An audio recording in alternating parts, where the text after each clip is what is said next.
Você já ouviu a história de como Maria Navalha cresceu nas ruas e se tornou um símbolo de poder e empoderamento feminino? Laroie a todos! E hoje vou te contar a história dessa entidade brasileira que mostrou que uma mulher também pode ser um símbolo da malandragem. Pontos curtos. Era uma noite escura e chuvosa na Lapa, Rio de Janeiro, no início do século XX. A neblina misturava-se com o vapor das calçadas molhadas, refletindo o brilho amarelado dos lampiões a gás que tremulavam ao sabor do vento. As ruas ainda pulsavam com vida, embaladas pelo som de violões, risadas e o tilintar de copos nos cabarés, onde a boemia se misturava ao pecado. Mas, por trás desse cenário vibrante, escondiam-se os becos úmidos e perigosos, onde apenas os valentes ou tolos ousavam pisar. O submundo da Lapa era tão vivo quanto seus salões, e nas vielas mal iluminadas se decidiam destinos à ponta da faca. Entre essas sombras, movia-se uma mulher cujo nome era sussurrado com respeito e temor: Maria Navalha.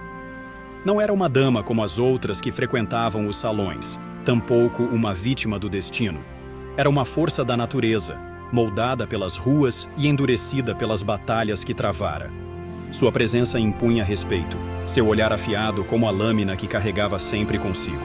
Diziam que sua navalha já havia decidido o futuro de muitos homens e que seu nome era lembrado não apenas nas mesas de jogo e nos bares de má reputação, mas também nos relatos temerosos dos que haviam cruzado seu caminho. Para Maria, a Lapa não era apenas um refúgio, mas um campo de batalha, onde cada noite poderia ser a última e cada conquista precisava ser defendida com sangue, coragem e um toque de destino. Maria nasceu em um ambiente difícil, onde aprendeu cedo que a vida não perdoa os fracos. Sua infância foi marcada por noites de medo, pelo som de garrafas quebrando e pela dor das cicatrizes invisíveis que carregava na alma. Seu pai, um homem violento e alcoólatra, era uma sombra constante de brutalidade dentro de casa. Um fantasma cuja fúria recaía sobre Maria e sua mãe sem aviso ou piedade. A cada noite, o cheiro forte de cachaça se misturava ao temor de mais uma explosão de ódio. Mas Maria, em vez de se render, decidiu lutar. A dor que poderia tê-la esmagado tornou-se seu açoite, sua forja. Aos 14 anos, fugiu de casa sem olhar para trás, com o coração ardendo de promessas silenciosas. Nunca mais seria fraca, nunca mais dependeria de ninguém.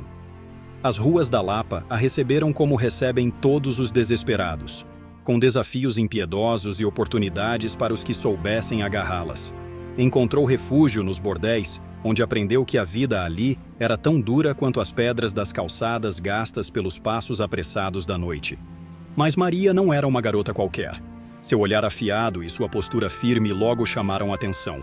Não era só beleza que a destacava, mas uma inteligência fria, uma astúcia que a fazia enxergar além do brilho fugaz do prazer e da degradação ao seu redor. Aprendeu rápido a ler pessoas, a se esquivar de perigos e a usar cada situação a seu favor. Em um mundo onde muitos eram consumidos pela vida, Maria decidira ser aquela que consumia. Nos bordéis, Maria não era apenas mais uma entre tantas mulheres que tentavam sobreviver à dureza da vida noturna. Ela se tornou uma figura de autoridade, alguém cuja presença impunha respeito. Conquistou a confiança das outras mulheres ao mostrar que não tolerava abusos e sempre estava pronta para defender as suas com unhas e dentes, ou melhor, com lâmina e sangue, se fosse necessário. Entre os malandros, ganhou espaço por sua inteligência afiada, sua capacidade de negociar e sua frieza em momentos de tensão.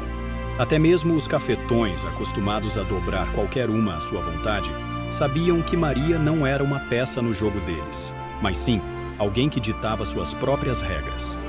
Era conhecida por sua lealdade inquebrantável àqueles que considerava aliados, mas também pela impiedade com que tratava qualquer um que ousasse traí-la.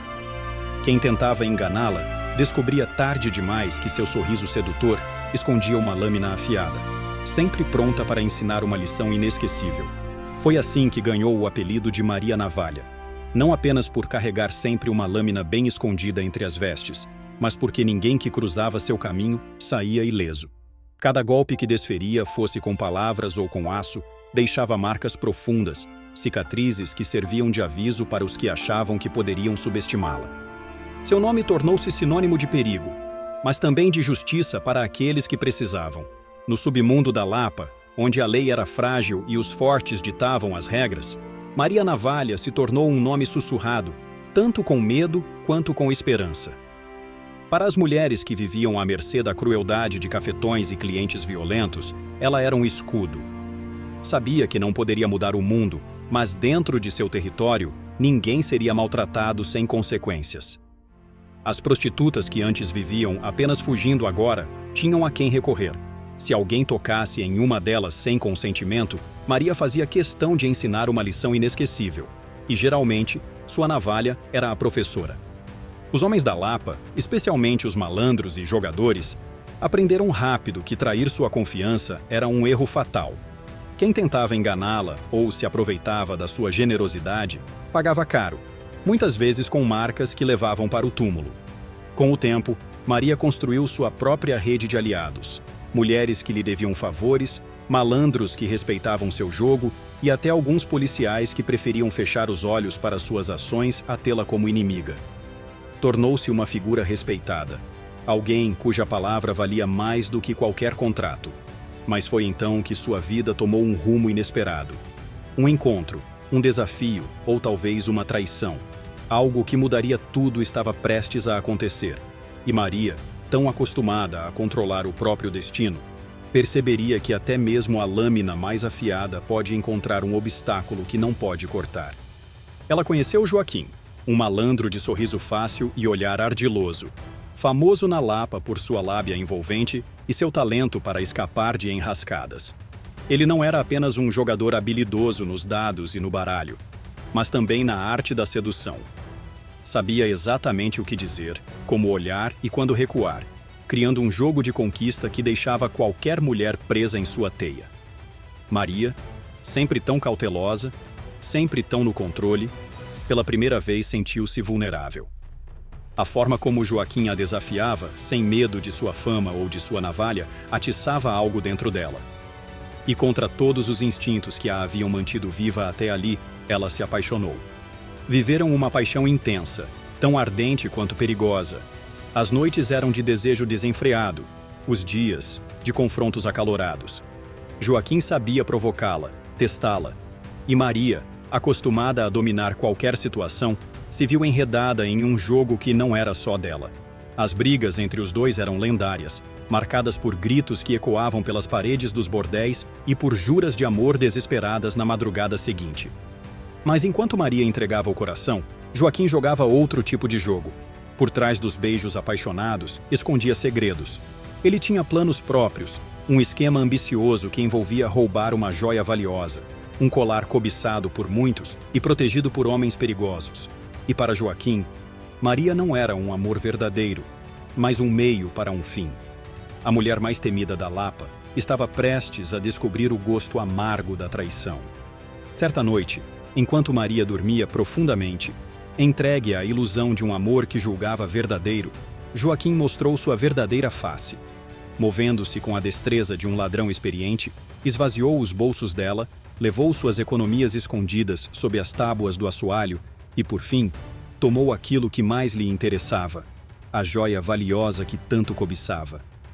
Antes de partir, olhou para Maria por um instante, talvez com um resquício de culpa, ou talvez apenas para gravar na memória a imagem da mulher que enganara tão bem. Então, sem um som, desapareceu na escuridão da noite, levando consigo não apenas ouro e prata, mas também todas as promessas vazias que havia sussurrado ao ouvido dela. Quando Maria despertou, sentiu de imediato que algo estava errado. O silêncio ao seu redor parecia mais pesado do que o normal. Ao perceber o que havia acontecido, sua respiração falhou por um instante, mas logo deu lugar a uma fúria silenciosa. O golpe não era apenas material, era uma cicatriz que se abria em sua alma, relembrando-lhe todas as vezes que a vida lhe dera provas de sua crueldade. Mas se Joaquim pensava que ela choraria como uma mulher ingênua, traída pelo primeiro malandro que lhe dirigisse palavras doces, estava enganado. Maria Navalha não era feita para ser vítima. Ela se ergueu, os olhos frios como lâmina recém-afiada, e fez um juramento para si mesma. Nunca mais confiaria em ninguém, E mais do que isso, Joaquim pagaria caro pelo erro que cometeu. Seria a última vez que alguém a enganaria impunemente.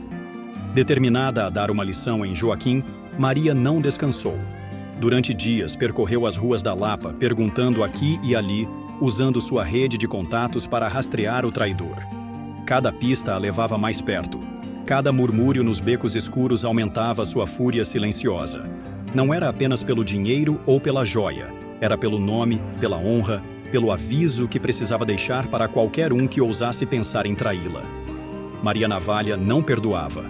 Finalmente, em uma noite abafada, encontrou Joaquim no fundo de um dos cabarés mais movimentados da Lapa, cercado por outros malandros que riam alto, alheios ao destino que se aproximava. Ele parecia despreocupado, seguro de que Maria não teria coragem de enfrentá-lo ali, em público, diante de tantos olhares. Mas ele não conhecia o limite da fúria de uma mulher ferida. Maria entrou sem hesitar.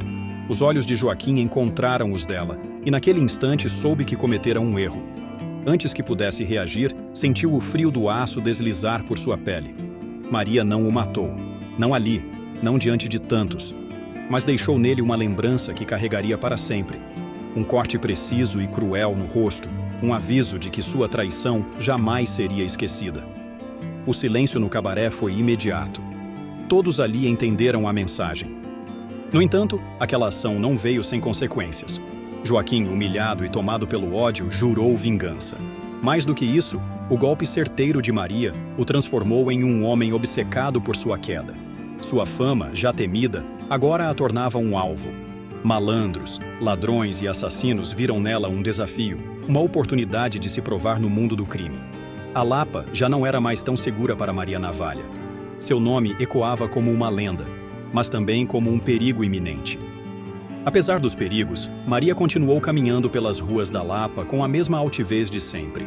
Seu nome ainda era sussurrado com respeito, seu olhar ainda fazia os mais ousados hesitarem, e sua navalha, sempre ao alcance das mãos, era um lembrete de que ninguém a derrubaria facilmente.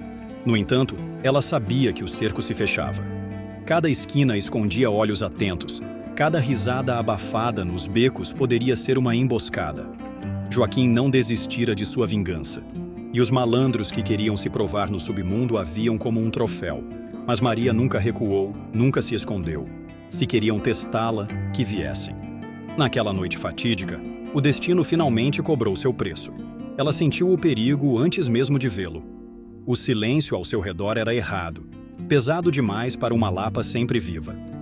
Quando deu o primeiro passo para trás, já era tarde. Sombras emergiram dos becos, rostos semicobertos pelo breu, olhos brilhando com a promessa de sangue. Eram muitos, mais do que ela poderia enfrentar sozinha. Mas Maria não conhecia o medo. Com a fúria de quem nunca se deixou subjugar, lutou como uma tempestade.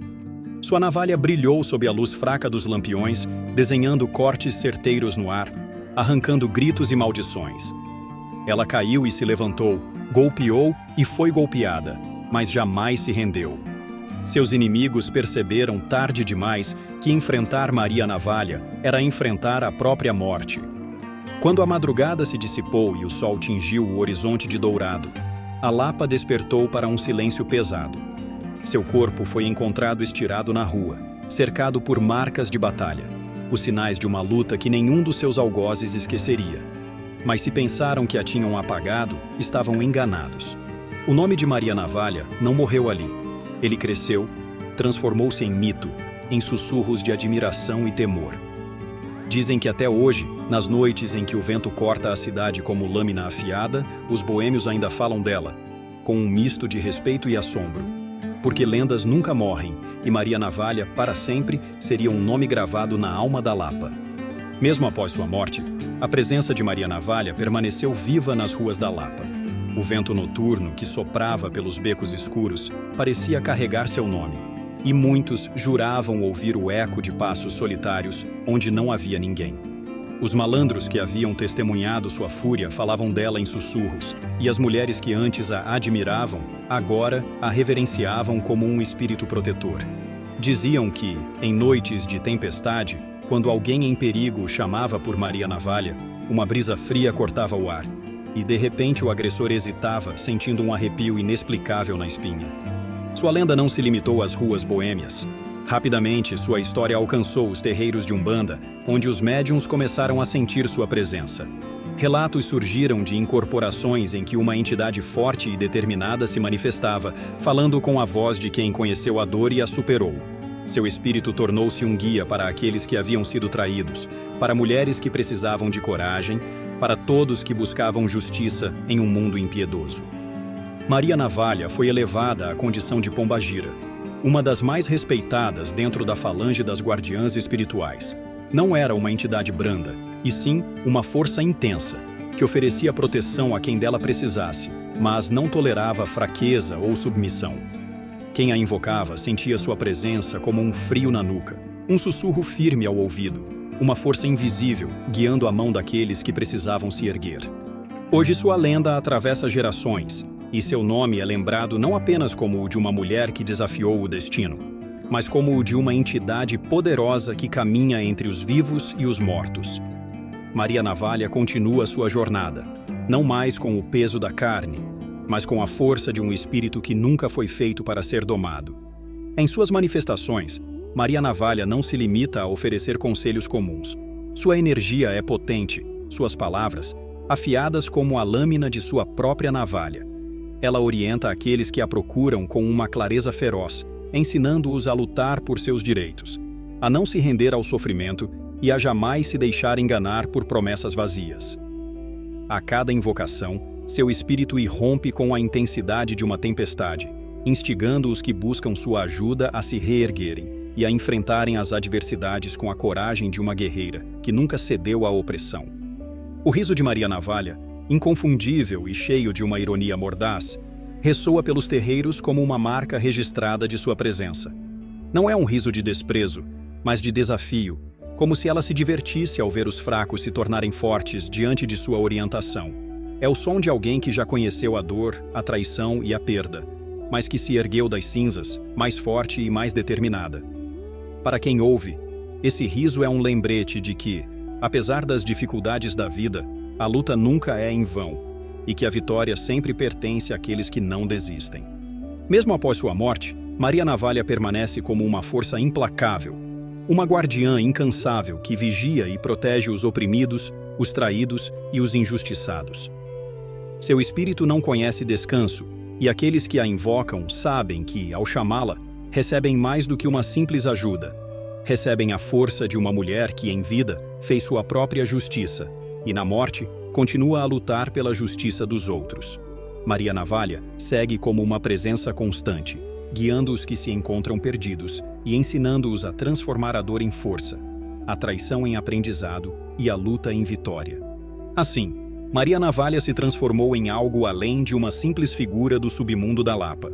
Sua história de luta, coragem e vingança transcendeu os limites da vida terrena, e ela passou a ser vista como uma presença poderosa, reverenciada tanto no plano material quanto no espiritual. O nome de Maria, antes associado a uma mulher que se impôs nas ruas implacáveis da cidade, agora é sinônimo de força, proteção e justiça para aqueles que buscam algo mais do que simples respostas. Sua figura mítica atravessa os tempos e espaços, inspirando aqueles que se encontram na beira do abismo, desamparados e sofredores.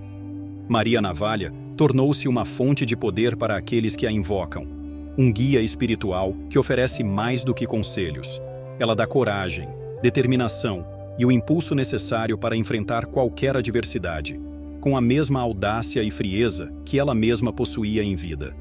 Para muitos, ela é a personificação da justiça implacável, pronta para punir os traidores e proteger os fracos. Mas Maria não é apenas uma guardiã das causas perdidas. Ela também simboliza a transformação, a resiliência e a força interior que emerge das maiores adversidades.